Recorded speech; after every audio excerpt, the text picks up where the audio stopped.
जय श्री कृष्ण। सरल भाषा और आसान शब्दों में समझिए भगवत गीता के 17वें अध्याय को, जिसका शीर्षक है श्रद्धा त्रय विभाग योग। इस 17वें अध्याय में श्री कृष्ण विस्तार पूर्वक गुणों के प्रभाव के संबंध में बताते हैं। सर्वप्रथम वह श्रद्धा के विषय पर चर्चा करते हैं और यह बताते हैं, इस वीडियो को ध्यान लगाकर सुनिएगा। बस सुनते सुनते अपने आप ध्यान लगने लगेगा।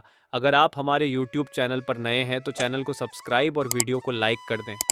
दोस्तों, जब भी धर्म संकट आए कि यह काम करूं या ना करूं, तो ऐसे समय में एक मात्र उपाय है। शास्त्र क्या कहता है?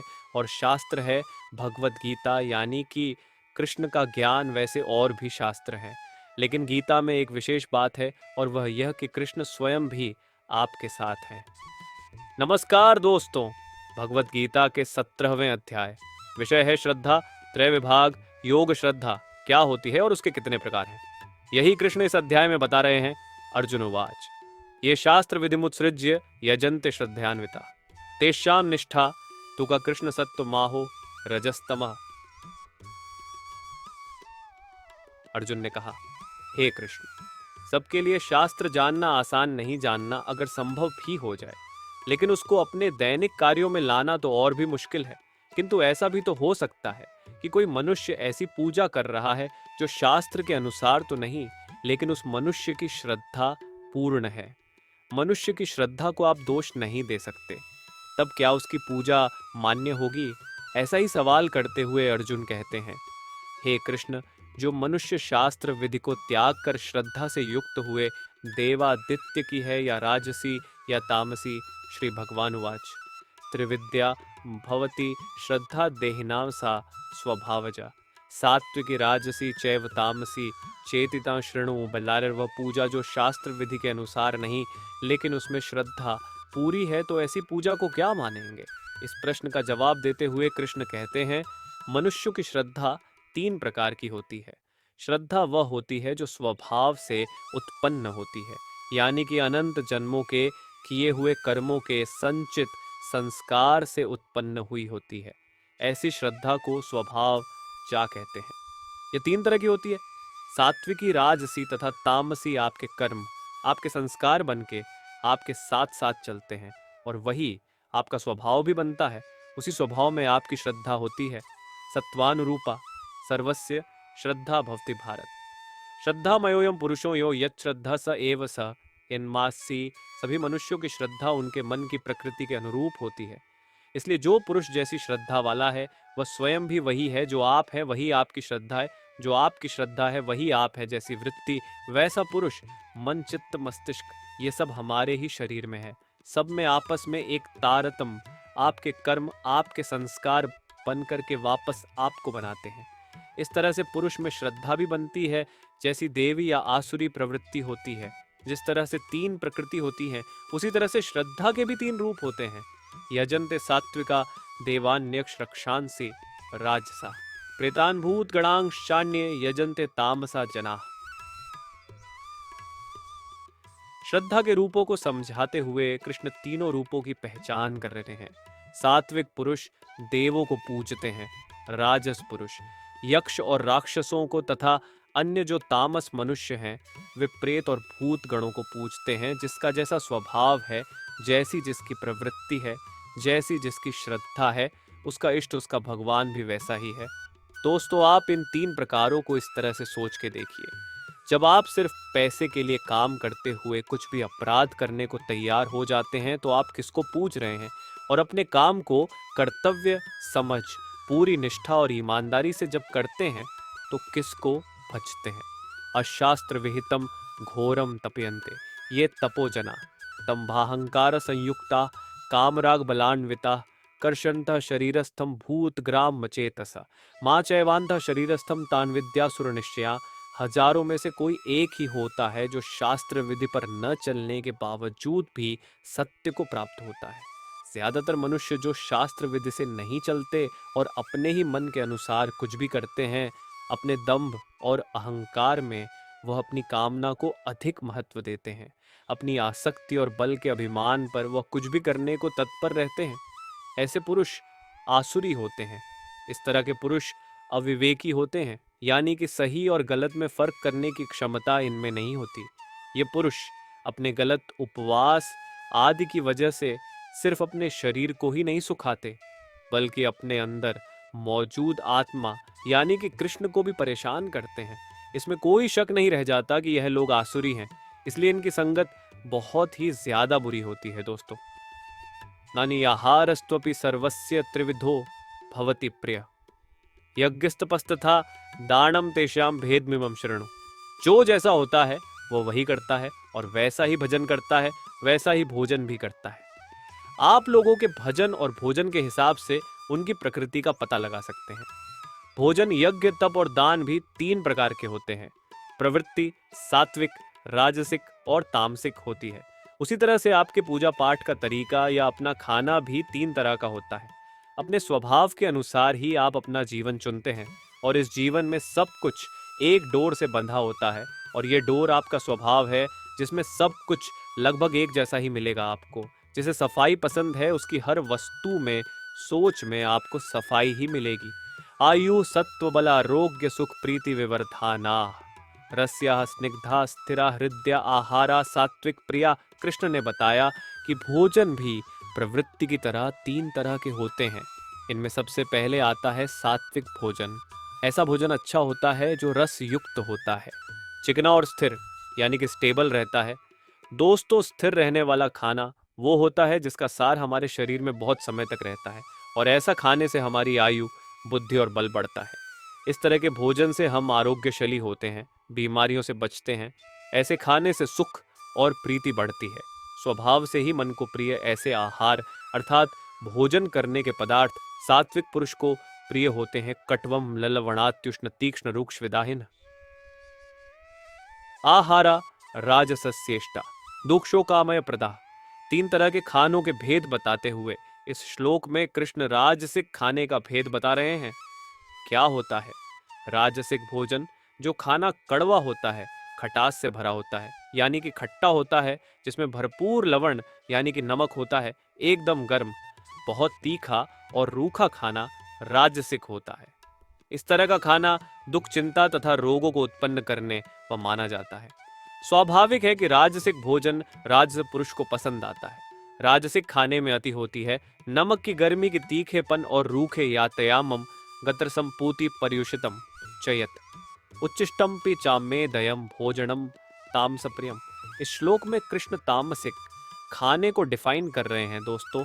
जो भोजन अधपका, रस रहित और दुर्गंध युक्त होता है, यानी कि ठीक तरह से जो खाना पका नहीं होता, जिसमें रस नहीं होता और जिस खाने में से सुगंध आकर दुर्गंध आती हो, उस खाने को तामसिक माना जाता है। ये सारे गुण बासी और अपवित्र खाने के हैं। तामस पुरुष ही इस तरह के खाने को पसंद करते हैं। अगर राजसिक खाना ही बीमारियों का घर होता है तो आप समझ सकते हैं कि तामसिक खाने से किस तरह के नुकसान होते होंगे। अफलाकांक्षिभिर्यज्ञो विधिदृष्ट्यो यज्ञते यष्टव्यमेवेत मना समाधाय स सात्विका। कि कृष्ण यज्ञ यानी कि उपासना पूजा के तरीके को बता रहे हैं। सात्विक यज्ञ किस प्रकार का होता है? जो शास्त्र विधि से है उसी यज्ञ को करना ही कर्तव्य है, यानी कि अपने मन को नियंत्रित करके फल को ना चाह के जो यज्ञ किया जाता है वह सात्विक है। दोस्तों, सिर्फ यज्ञ करना ही सब कुछ नहीं, उस यज्ञ को करते हुए, उस पूजा को करते हुए अपने को भी संयम में रखना है। जो अपनी सांसों की प्राण और अपान वायु को संयमित कर, कंट्रोल कर अपने प्राणों की गति को नियंत्रण में रखते हैं, ऐसे लोग ही सात्विक यज्ञ कर सकते हैं और ऐसे किए हुए यज्ञ ही सात्विक माने जाते हैं। अभिसंधाय तु फलम तंभार्थम चयव्यत इज्ञते भरतश्रेष्ठ तम यज्ञम विद्यराजसम। सिर्फ ईश्वर की आराधना, अपने कर्म को उसे समर्पित करने के लिए किया जा रहा है तो वह यज्ञ व पूजा सीधे कृष्ण तक पहुंचती है। लेकिन जिस यज्ञ या पूजा का पर्पस सिर्फ अपने आप को बड़ा दिखाना, या जिस पूजा को आप सिर्फ कुछ हासिल करने के लिए कर रहे हैं, किसी फल की प्राप्ति के लिए कर रहे हैं, उस यज्ञ को राजस माना जाता है। जब पूजा ही किसी फल के उद्देश्य के लिए की गई हो तो वह पूजा कहाँ रह जाती है?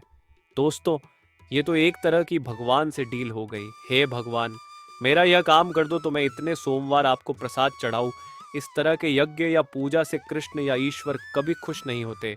विधिहीनम सृष्टान्नम मंत्रहीनम दक्षिणम श्रद्धा विरहितम यज्ञम तामसम परिचक्षते। जिस यज्ञ में शास्त्र का बिल्कुल भी सम्मान नहीं किया जाता, जिसमें अन्न दान नहीं किया जाता, ऐसा यज्ञ जिसमें मंत्र नहीं होते, जिसमें दक्षिणा नहीं दी जाती, जिसमें श्रद्धा नहीं होती, ऐसे की जाने वाले यज्ञ को तामस यज्ञ कहते हैं। जहाँ शास्त्रों के अनुसार मंत्रोच्चारण नहीं हो रहा, जिसमें दान नहीं हो रहा, और जहाँ पर यज्ञ या ईश्वर के लिए मन में सम्मान और श्रद्धा ही नहीं, वह यज्ञ कैसे हो सकता है? वह तो एक तरह से आप छल कर रहे हैं। इसीलिए ऐसे यज्ञ को तामस कहा गया है। देव द्विज गुरु प्राज्ञ पूजनम शौच मार्जवम ब्रह्मचर्य महिंसा च शारीरम तप उच्यते बुम बुआस तपस्या। क्या होती है, कैसे की जाती है और कितने तरह की होती है, इसको समझाते हुए कृष्ण कह रहे हैं, देवता, ब्राह्मण और गुरु की पूजा करना ही तप होता है। गुरु का अर्थ आप मानिए कि माता पिता, आचार्य और वृद्ध जो आपसे किसी भी प्रकार से बड़े हो, ऐसे लोगों का सम्मान, उनकी कही बातों पर चलना और उनकी पूजा ही तप होता है। जीवन में पवित्रता, सरलता, ब्रह्मचर्य और अहिंसा, जब ये विशेषताएं होती हैं तो इस तरह के तप को शरीर संबंधी तप कहा जाता है। यह तप जो शरीर से किया जाता है, अनुद्वेग करम वाक्यम सत्यम प्रियहितम चयत स्वाध्यायाभ्यसनम चय वांग्मयम तप उच्यते। ऐसे शब्द जो दुख का कारण नहीं बनते, सच्चे, अहानिकर तथा हितकारी होते हैं। जब आप उद्वेग नहीं करते, प्रिय, हितकारक एवं यथार्थ भाषण करते हैं, यानी कि ऐसी बातें करते हैं जो औरों को अच्छी लगे, उन बातों से सबका फायदा हो और यथार्थ हो, यानी वह बातें सच हो, इस तरह के तप को वाणी संबंधी तप कहा जाता है। दोस्तों, उद्वेग न करना यानी कि एक्साइट ना होना, जब आप हर हालत में शांत रहते हैं, मन और इंद्रियों द्वारा जैसा अनुभव किया हो ठीक वैसा ही कहते हैं, यानी कि यथार्थ भाषण करते हैं, वेद शास्त्रों का पाठ और परमेश्वर के नाम का जप करते हैं, तो ये वाणी संबंधी तप होता है। वाणी मधुर, सच्ची, शांत और लाभ पहुंचाने वाली होनी चाहिए। ऐसी वाणी बोलिए जो सबको शीतल करे।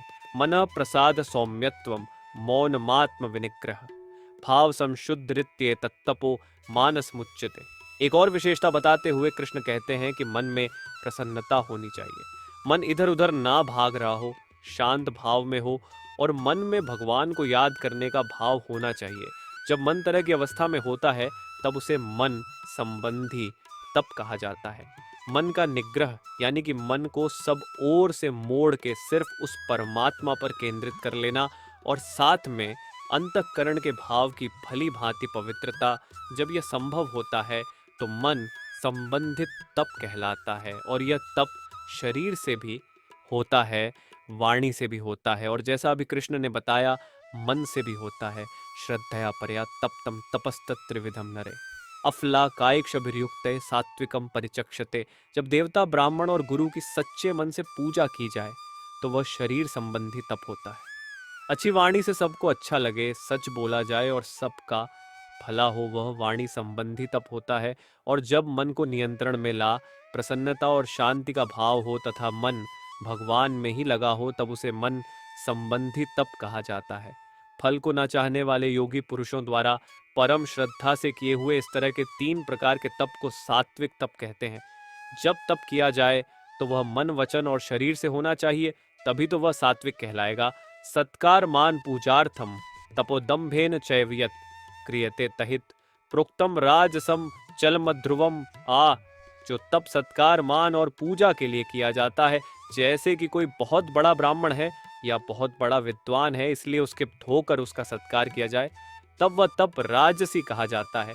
जब तप में पाखंड आ जाए, यानी कि श्रद्धा की जगह सिर्फ दिखावा करना ही इरादा हो, यह दिखाना कि कितनी बड़ी पूजा या यज्ञ किया जा रहा है, तब वह तप राजसिक कहलाया जाता है।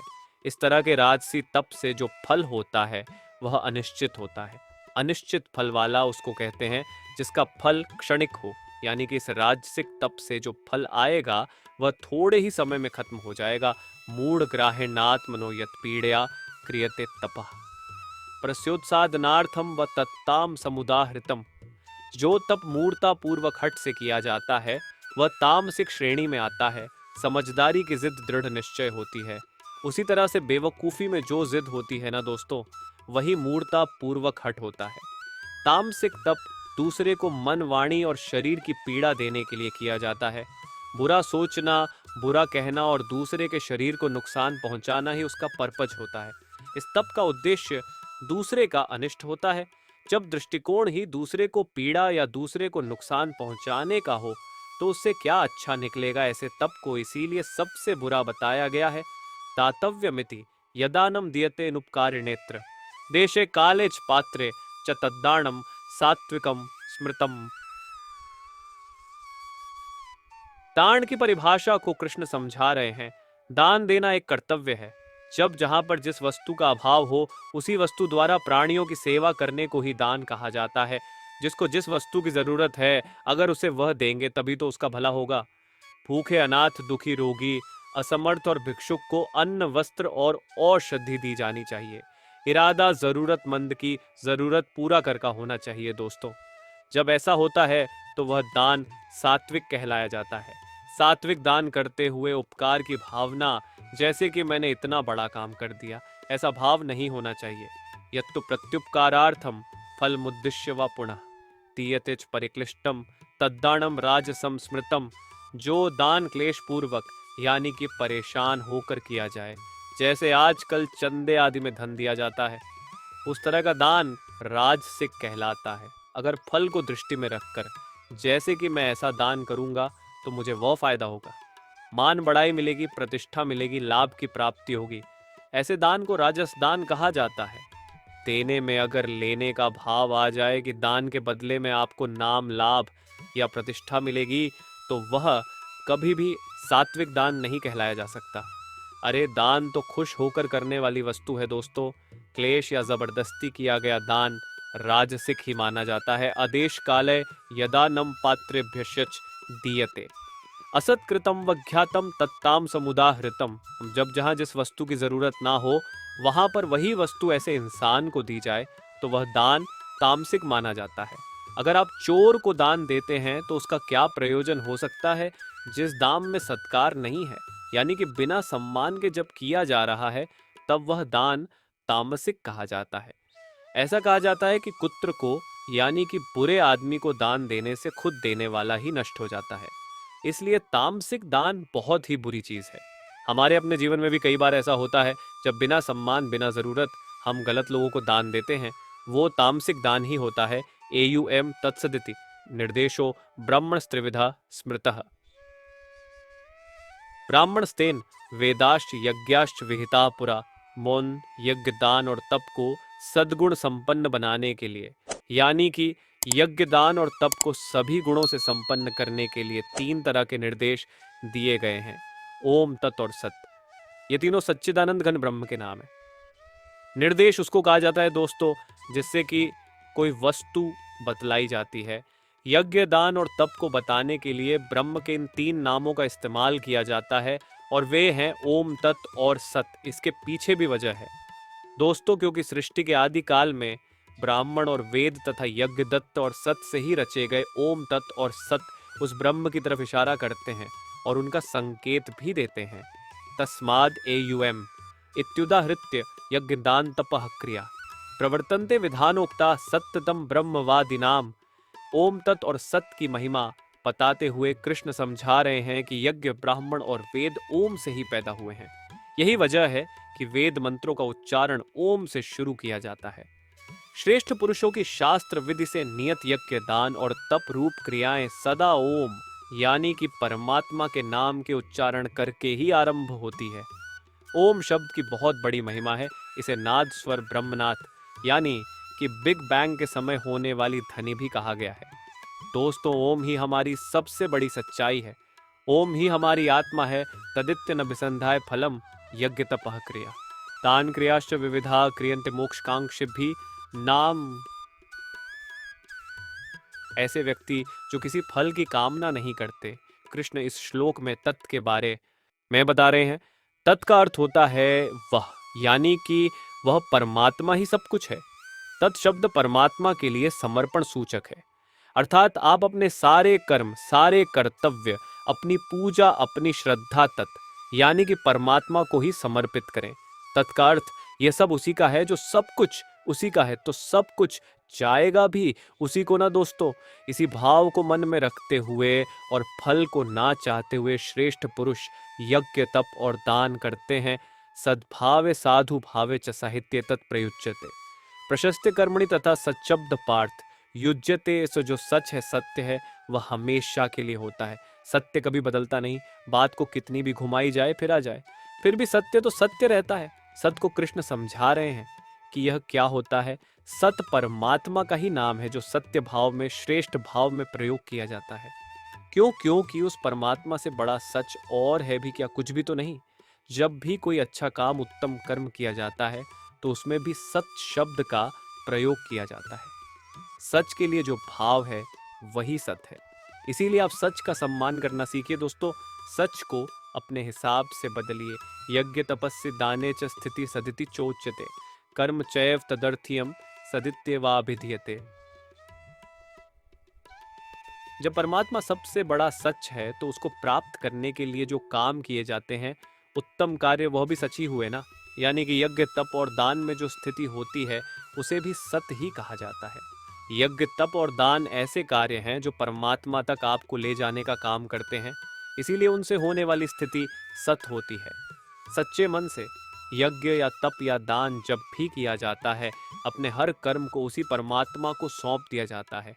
कर्ता खुद को न मान अपने पर घमंड किए बिना जब आप परमात्मा की तरफ बढ़ते हैं तो वह सत ही कहलाता है।